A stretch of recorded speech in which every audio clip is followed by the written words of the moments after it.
सर्वेभ्यो नमो नमः। आदौ मंगलाचरणम्।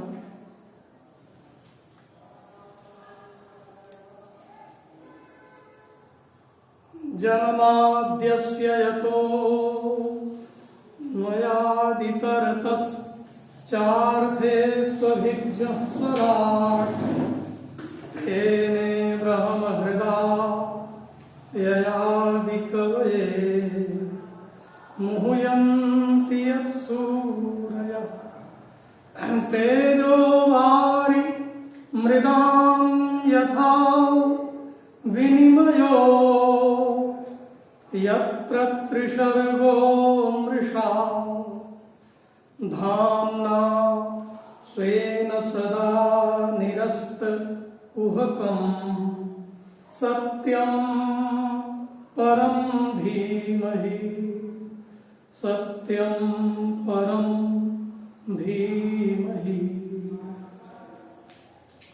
पिछली बार हम लोगों ने व्यंजन संधि के 3 भेदों का अध्ययन किया था। बहुत ही प्रसिद्ध भेद व्यंजन संधि के अधिकांश उदाहरण उन्हीं भेदों में देखने को मिलते हैं। च्युत्व संधि, ष्टुत्व संधि और जस्त्व संधि। इसके अलावा भी और कई संधियों का रूप है, संधियों के भेद हैं व्यंजन संधि के। आइए उन अन्य भेदों को देख लेते हैं।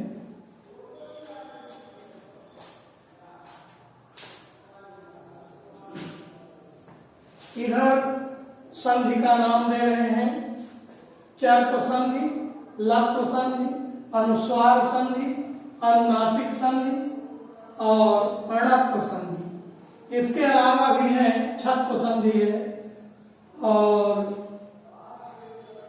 भी है एक आध, लेकिन मुख्य रूप से यही है, इसलिए इन्हीं की चर्चा करते हैं। चर्प संधि। अब यहाँ पे जो चार्ट दिया गया है, पहले पूर्व वर्ण माने पूर्व में जो आता है, पर वर्ण बाद में जो आता है, और फिर संधि वर्ण। संधि होने वाला क्या वर्ण है, माने जो वर्ण बाद में हो जाएगा, संधि के बाद जो हो जाएगा वो संधि वर्ण। और फिर संधि सूत्र, संधि करने वाला, चर्प संधि करने वाला सूत्र क्या है, तो ये सूत्र दिया हुआ है और फिर उसी के साथ उस संधि के उदाहरण दिए हुए हैं।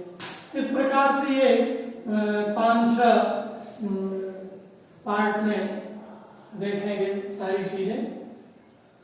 आइए सबसे पहले चर्प संधि के बारे में जानते हैं।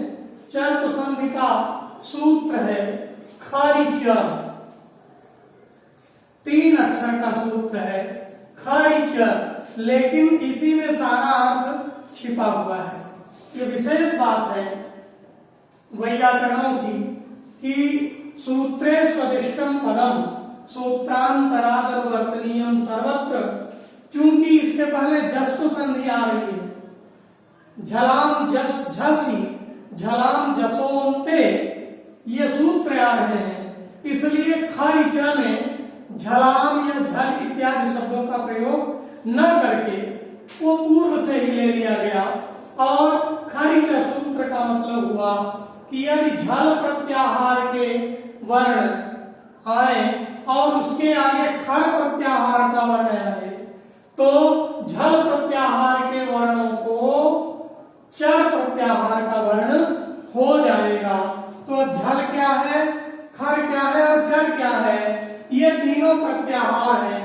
बिना प्रत्याहार जाने संधियों को नहीं समझा जा सकता। तो झल प्रत्याहार में आएगा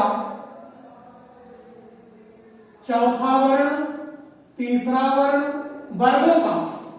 वर्गों का चौथा वर्ण माने घ झ ढ ध भ, वर्गों का तीसरा वर्ण माने ग झ ढ ध ब, वर्गों का दूसरा वर्ण पहला वर्ण ख फ छ ठ थ और क प च ट त, ये पहला वर्ण, और श श स ह इतना आएगा झल प्रत्याहार में। माने झल प्रत्याहार के वर्णों को हो जाएगा चर प्रत्याहार का वर्ण, लेकिन खारिच खर प्रत्याहार ये सप्तमी में है। सप्तमी में होने का मतलब यह है कि खर प्रत्याहार का वर्ण आगे आए तब। इसमें योग नहीं कहा जा रहा है। योग होता तो तृतीया में हो जाता, स्तोष्टुनाष्टु ष्टुनाष्टु। यहाँ खरी सप्तम्यंत पद है, खारिच च माने और। ये कहना चाह रहे हैं कि खर प्रत्याहार के वर्ण पढ़े तब। झल प्रत्याहार के वर्णों को चर प्रत्याहार का वर्ण हो जाएगा। तो खर में क्या आता है? दूसरा, पहला और श श स ह। खप छठता छठ केवल श श श ह नहीं आएगा। श श श रईसी में आ जाता है। हल तो माने ला तो कहा नहीं गया। खर इसलिए पहला और दूसरा वर्ण, वर्गों के दूसरे और पहले वर्ण आए और श श स आए, माने खर प्रत्याहार का वर्ण आए तो चर प्रत्याहार का वर्ण हो जाएगा। चर में आता है पहला वर्ण च ट त क प और श स स। पहला वर्ण हो जाएगा और श हो जाएगा। ये खरिचा सूत्र कहता है। खरिचा सूत्र कहता है कि यदि पद के अंत में नहीं, पद के मध्य में, इसलिए कि ये जो है उद कीर्ण, उद पद नहीं है, उद एक उपसर्ग है। सुहृद क्रीडति, सुहृद क्रीडति, सुहृद। तो उद कीर्ण, उद में जो द है वो झल प्रत्याहार का वर्ण है। झल प्रत्याहार में चौथे, तीसरे, दूसरे और पहले, तो तीसरा वर्ण आ रहा है उद। और आगे है कीर्ण, कीर्ण माने खर, खर प्रत्याहार में दूसरा और पहला वर्ण, तो क पहला वर्ण है, इसलिए झल के आगे खर आ रहा है, इसलिए झल को चर हो जाएगा, माने पहला वर्ण हो जाएगा और श हो जाएगा। तो उद ये वर्ग का तीसरा वर्ण है, तो वर्ग का पहला वर्ण हो जाएगा और बन जाएगा ता, द के स्थान में ता बन जाएगा और बन जाएगा उत्कीर्ण। उदधन कीर्ण, उत्कीर्ण। सुहृद धन क्रीडति, सुहृद क्रीडति। तो इसमें भी द को ता हो जाएगा। बाद में कुछ न रहने पर प्रथम या तृतीय वर्ण ही रहेगा।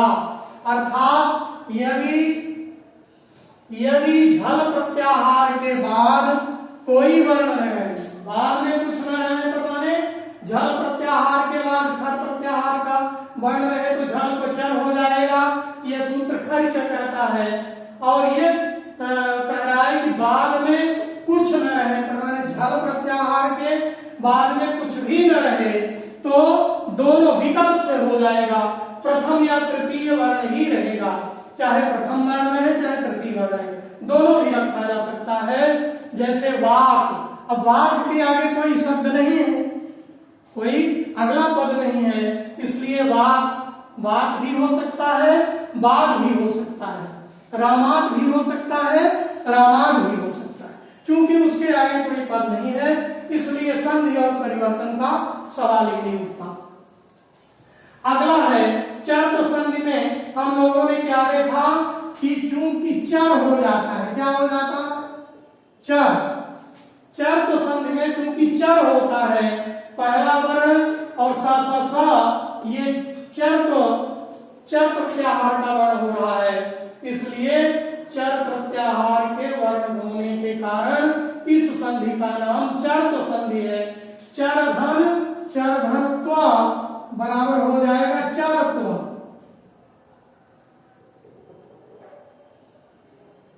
चर धन बराबर चर, माने चर करने वाली संधि, चर हो जाने वाली संधि, चर तो संधि। इसके बाद लट संधि है।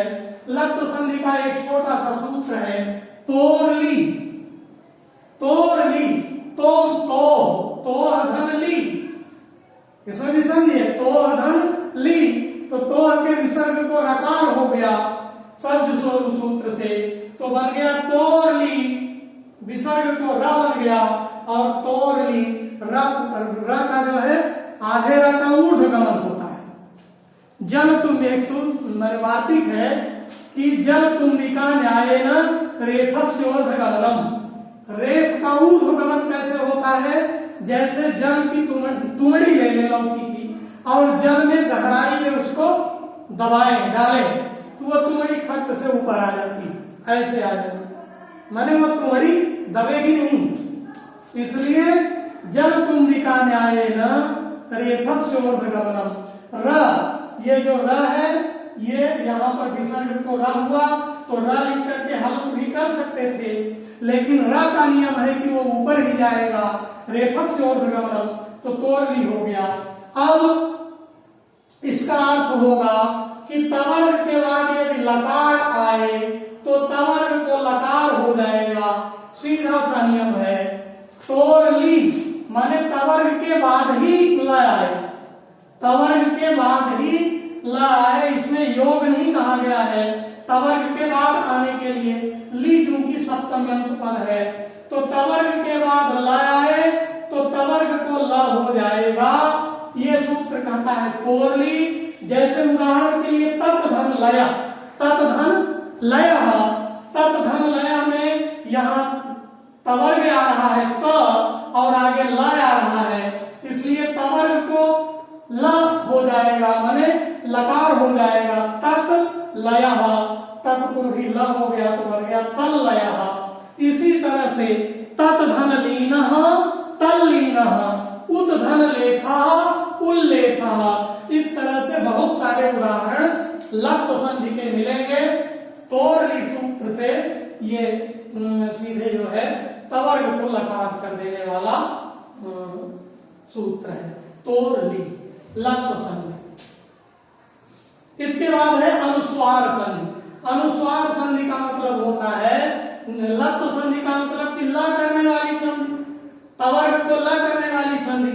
अब अनुस्वार संधि का मतलब होता है मोनुस्वार, मकार को अनुस्वार करेगी, तो अनुस्वार करने वाली संधि होने के कारण इस व्यंजन संधि के भेद का नाम अनुस्वार संधि है। अनुस्वार संधि पदांत में म आए और उसके आगे व्यंजन आए, पद के अंत में मकार आए और उसके आगे व्यंजन माने कोई हल प्रत्याहार का कोई वर्ण आए तो म को अनुस्वार हो जाएगा। अनुस्वार का ये चिन्ह बना हुआ है, माने किसी भी अक्षर के ऊपर जब बिंदी रख देते हैं तो उसको हम अनुस्वार कहते हैं। मोनुस्वार सीधा सूत्र है कि मोनुस्वार, मह अनुस्वार, मकार को अनुस्वार हो जाएगा।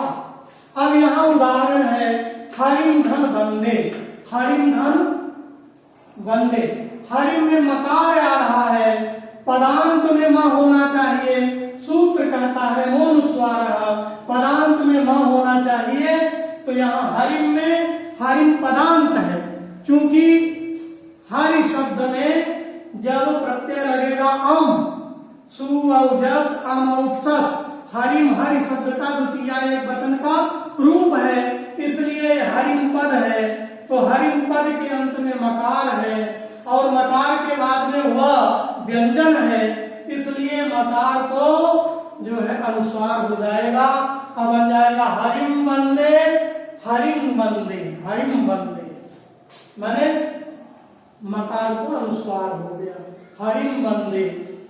रामम, रामम पठति, राम को पढ़ता है तो रामम पठति, ये भी हो जाएगा इसी तरह, क्योंकि रामम, रामम में मां हलंत है, राम रामो रामा रामम पदांत मां है, और आगे पठति पर जो है व्यंजन है, कोई भी व्यंजन आए तो रामम पठति की संधि हो करके बन जाएगा रामम पठति, रामम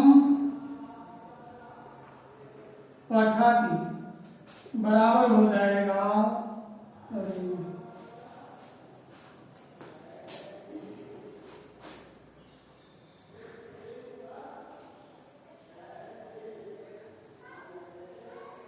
रामम धन पठति, वो हो जाएगा मनुस्वार से रामम पठति, रामम पठति। इसी तरह से बहुत सारे वाक्यों में इस तरह से आते हैं कि यदि मकार के बाद व्यंजन आ रहा है तो मकार को सीधे अनुस्वार हो जाएगा। और दूसरा सूत्र कह रहा है अनुस्वारस्य यई परसवर्णः, पद के मध्य में स्थित अनुस्वार। अब ये तो पदांत वाला रहा, पदांत में मैं आए तो अनुस्वार हो जाएगा, लेकिन ये सूत्र कहता है कि पद के मध्य में जो अनुस्वार है उसके आगे यय प्रत्याहार का वर्ण आए। यय प्रत्याहार में क्या आता है, हाय वरट से शुरू करेंगे, हाय वरट के या से हा को काट देंगे, हा पीछे है इसलिए हा को काट देंगे, या वरला या मंगणना झ भ घ ढ ध झ भ घ ढ ध ख प छ ठ थ छ ठ थ क प या कपय तक ससुसर हम नहीं लेंगे तो इधर कपय माने या वरला अंतस्थ वर्ण और वर्गों का पहला, दूसरा, तीसरा, चौथा, पांचवा, सूत्रों के क्रम से पांचवा, चौथा, तीसरा, दूसरा और पहला। पद के मध्य में स्थित अनुस्वार यदि है उसके आगे यय प्रत्याहार का वर्ण आ रहा है तो उस अनुस्वार को पंचम वर्ण हो जाएगा। अनुस्वारस्य यई, यई माने यय प्रत्याहार के वर्ण के पढ़ने पर सवर्ण, उसका सवर्ण पंचम वर्ण हो जाएगा। और कब कब होगा, तो सर्वदा हमेशा होगा, ये नहीं कि विकल्प से होगा कि नहीं होगा, कभी कभी होगा। जैसे पद के मध्य में अनुस्वार आए तो जैसे पद के मध्य में गम घंटा तो गम, ये पद के मध्य में अनुस्वार आ गया।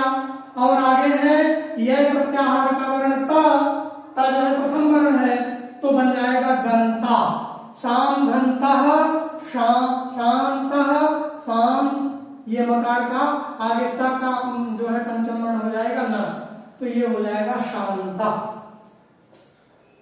माने अगले वर्ण के अनुसार पंचम वर्ण होगा। जैसे पम धन पा, पंपासर, पम धन पा, तो ये अगला वर्ण है पंचम में पा, पा का पंचम वर्ण हो जाएगा अनुस्वार को पंपा, माने ये पंपा ठीक है, पा के ऊपर बिंदी रख करके पंपा लिखना ठीक नहीं। हिंदी में तो सब चलेगा, हिंदी में ये भी चलेगा शंकर, लेकिन संस्कृत में ये नहीं चलेगा, अंगा बनाना पड़ेगा, का पंचम वर्ण बनाना पड़ेगा शंकरा। चंचल को इसी नियम से अनुस्वार से यही परसवर्ण से चंचल को च के ऊपर बिंदी है और आगे चल है चंचल, तो उस बिंदी को माने जो है अनुस्वार को पंचम वर्ण हो जाएगा। अनुस्वार से यही परसवर्ण, उसका सवर्ण पंचम वर्ण होगा तो बन जाएगा चंचला। च के ऊपर जो बिंदी है वो या बन जाएगा चंचला। जैसे व्यंजन, व्यंग और आगे जन है तो ज का पंचम वर्ण हुआ या व्यंजन, व्यंजन में भी व्यंजन संधि है, व्यंजन में भी व्यंजन संधि, तो ये है। फिर कहते हैं कि वापरांतस्य, ये तो हुआ हमेशा के लिए, लेकिन वापरांतस्य यदि पद के अंत में आ गया अनुस्वार तो विकल्प से होगा त्वं करोसि, और इसी को लिख सकते हैं त्वं करोसि, त्वं करोसि, का पंचम वर्ण अंगा है तो त्वं करोसि, वैसा भी लिख सकते हैं और ऐसा भी लिख सकते सूत्र में कहीं पर वा दिखाई पड़े तो वा का मतलब होता है विकल्प से, माने हो भी सकता है और नहीं भी सकता। तो इस तरह से वा पदांत से त्वं करोसि हो जाएगा और त्वं करोसि हो जाएगा। इस प्रकार ये अनुस्वार संधि में जो है दो तरह के सूत्र हैं, मौनुस्वार अनुस्वार से यही पर सवर्ण। अब अनुनासिक संधि, अनुनासिक संधि कहती है कि जब संधि में अनुनासिक हो जाए, माने अनुनासिक होता दिखाई, अनुनासिक क्या है, यमं गणनानां नासिका च, यम वर्गों का पंचम वर्ण अनुनासिक वर्ण माना जाता है। अनुनासिक माने जो है मुख और नासिका दोनों से जिसका उच्चारण हो उसको अनुनासिक कहते हैं। तो सूत्र है यनुनासिके अनुनासिको वा, यर प्रत्याहार के बाद यदि अनुनासिक आए तो यर प्रत्याहार को भी अनुनासिक कर दिया जाएगा। यर प्रत्याहार के वर्ण के आगे यदि अनुनासिक आए तो यर प्रत्याहार के वर्ण को अनुनासिक कर दिया जाएगा। यर में क्या आता है, य व र ल और पांचों वर्ण, वर्गों के पांचों वर्ण और स स स र, स स स माने अंतस्थ वर्ण आता है, ऊष्म वर्ण और क से लेकर म तक सभी व्यंजन, क च ट थ प, ख छ ठ थ प, ग ज ढ ध ब, घ झ ढ ध ब और ङ य न म। इस प्रकार से ये यर प्रत्याहार के वर्ण हुए।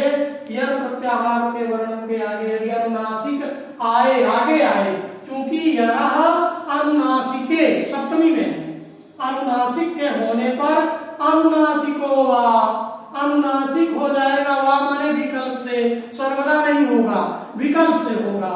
यरोनुनासिके अनुनासिको वा, इसका उदाहरण है एतद मुरारी, एतद मुरारी, एतद मुरारी भी कर सकते हैं और द को न बना करके, पंचम वर्ण बना करके एतद मुरारी, एतद मुरारी, एतद मुरारी ये दोनों कहा जा सकता है।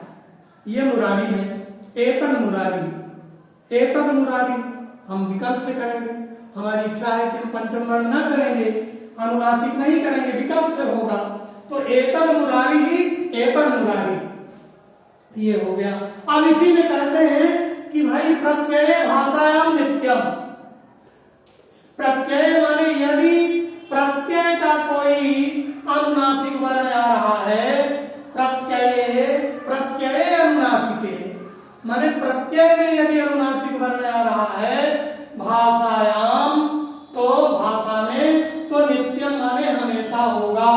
जैसे तद धन मात्रम, मात्रम प्रत्यय, मात्रम क्या है, मात्र प्रत्यय है ना, टिड्ढाण मात्र तय बहुत सारे प्रत्यय होते हैं, ये मात्रम प्रत्यय है। तो तद धन मात्रम बराबर तद मात्रम, दकार को न हो जाएगा, अब बन जाएगा तद मात्रम।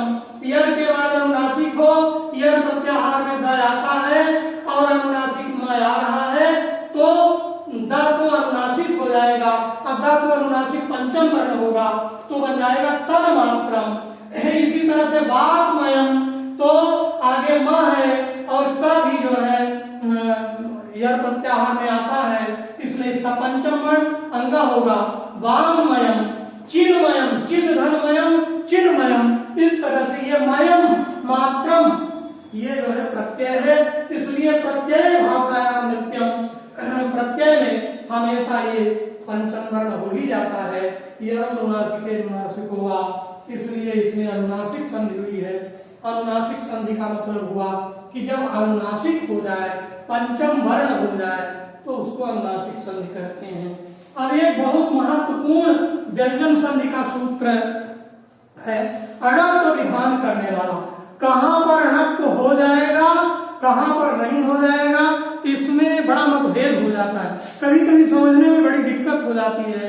इसलिए इसके जो सूत्र है उसके आधार पर समझने पर बात क्लियर हो जाएगी, स्पष्ट हो जाएगी।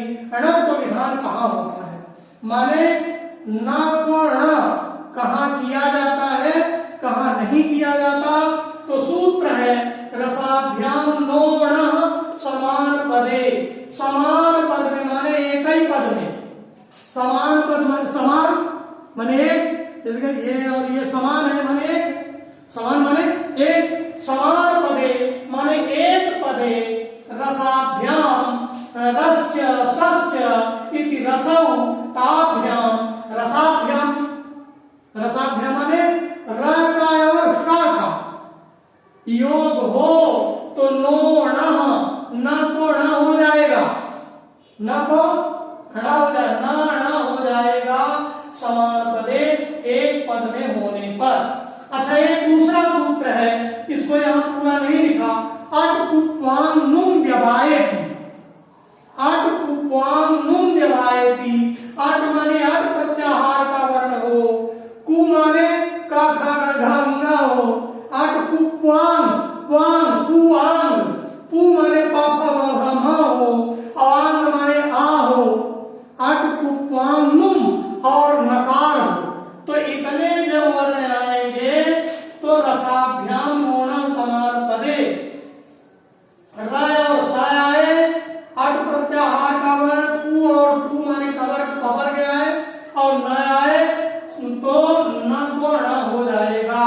जैसे चतुर्धन नाम, चतुर्धन नाम, चतुर में र है, अब कह रहा है कि रसाभ्याम र का योग हो, चतुर और आगे नाम है, नाम, तो न को क्या हो जाएगा, ण हो जाएगा, चतुर नाम। वैसे भी र के आगे न को न ही क्यों होगा, क्योंकि र का भी उच्चारण स्थान मूर्धा है और ण का भी उच्चारण स्थान मूर्धा है। उच्चारण स्थान की समानता के कारण चतुर नाम। अब मित्राधनी, मित्राधनी, मित्रा में भी र आ रहा है, त्रा मिल करके र, तो उस पद में आ रहा है मित्राधनी, मित्रा, मित्रा ये जो है समान पद है, मित्राणी, तो मित्राणी और र आ गया, इसलिए न को न बन गया मित्राणी। द्रव्य धन न, द्रव्य में ये जो है क्या आ रहा है, ये अट, अट का मतलब होता आई उरी ए ओ अयो, तो द्रव्य में ए आ रहा है ना, तो ए आ रहा है, आगे न है, इसलिए द्रव्येण। रामेण, रामेण में भी अटकुप्वं, ये दोनों सूत्र करता है, रसाभ्याम नोण समान पदे अटकुप्वं नुम व्यवायेति, तो मित्राणि द्रव्येण रामेण। अब इसी में पदांत से एक सूत्र और आ गया, कहा कि यदि पदांत में न है, ये अपवाद है, हर सूत्रों में जहां अपवाद मिलेगा उसका वर्णन वैयाकरण बिना किए नहीं छूटते। बता दिए पदांतस्य, यदि पदांत में न आ रहा है तो णत्व विधान नहीं होगा।